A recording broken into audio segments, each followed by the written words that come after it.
40. That's what I say. I say fuck him.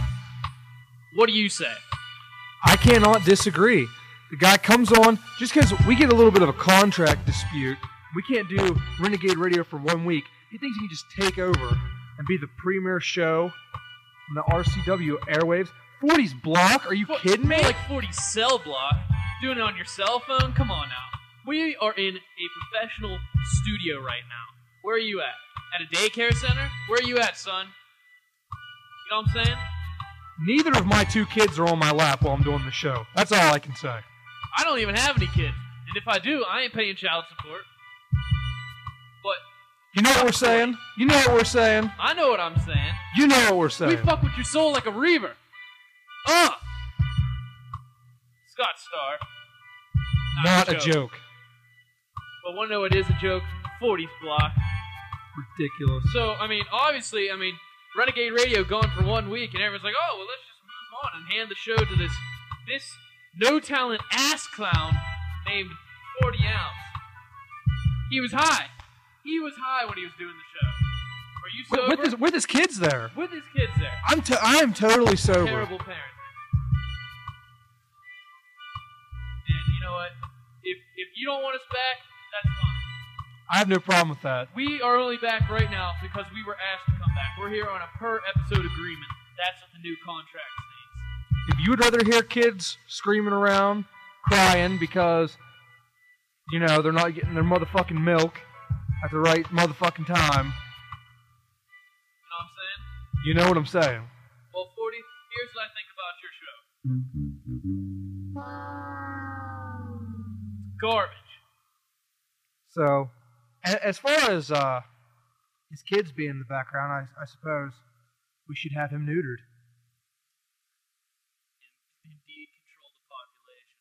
But, all jokes aside, all serious business aside, all serious threats aside, should I say, let's move on to what we are here to do, and that's talk about what is going on in Renegade Championship Wrestling. Because this is Renegade Radio. We might be motherfucking outlaws, but hey, we're here. It's Renegade Championship Wrestling. I don't see any OCW. You want to start the OCW? Go ahead. Do it. Alright. Right off the back, let's talk about some shit that was going down. The Tom Seedy brothers, Machiavelli and Biggs, gone. Gone from RCW. But, immediately, they didn't even miss a show. Alright, so the general manager of the show, Tommy Cardoza, doing what he was supposed to do and giving the fans what they want. Machiavelli and Biggs might not be the most high character guys, but the fans want to see them. And so, they're gone. He brings them back as a free agent against the man who has held the world title for how long? Forever. Forever, pretty much. Since the day RCW began. He owed that title. You can say other people physically held that championship belt. But to me, Jason Toombs has always been the champion. Absolutely. So, Jason Toombs was ordered to be stripped of his title if he did not show up at Showdown 29. But, the world's most incredible man, the invincible one, whatever his name is, the living legend, comes on down the ring like a true champion, herniated disc and all, is prepared to defend it against Biggs Tom Seedy. That was Cardoza's genius move. It's a terrible move. You couldn't pick anybody on the actual roster to get a title shot. First of all, though, I want to talk about Jason Toombs, how great the guy is. This show waits for Jason Toombs. The main event was Triple X versus Roy Blaze. It was. And you thought it was over. But no, Jason Toombs comes out, he extends the show, and he says, I'm still the champion. That was going to be over, but then Jason Toombs giving the viewers a little extra time so they could see him. So he comes out there like a real crowd pleaser and has complete control of this match, as he would, because he already kicked Biggs' ass once. When Biggs had help. Yeah. By two, I believe, world championship caliber stars in Machiavelli and Triple X. Yeah, so what does Biggs need to do again? While he's crying in pain like a little bitch, From the Idolizer. From the Idolizer, he has to rely on Brothers' help again. Machiavelli comes down, saves the day, and like an asshole, hits Toombs in the back with a steel chair. He already has a herniated disc, adding insult to injury. And probably going to put Toombs on the shelf for a little bit longer than he was originally planned to. You can't just take chair shots and not feel a thing, even when you're Jason Toombs. But then after that, not only do they do the chair shot, the Tom C's then deliver a spike Mac Daddy Pow driver, and that puts him out for a 1, 2, 3. New RCW World Champion, Biggs Tomsini. How do you feel about the move? Well, there's some controversy regarding this move.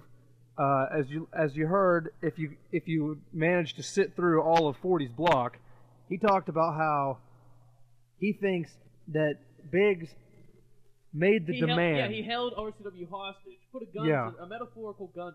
But the thing is, Tommy Cardoza wanted a world champion in RCW.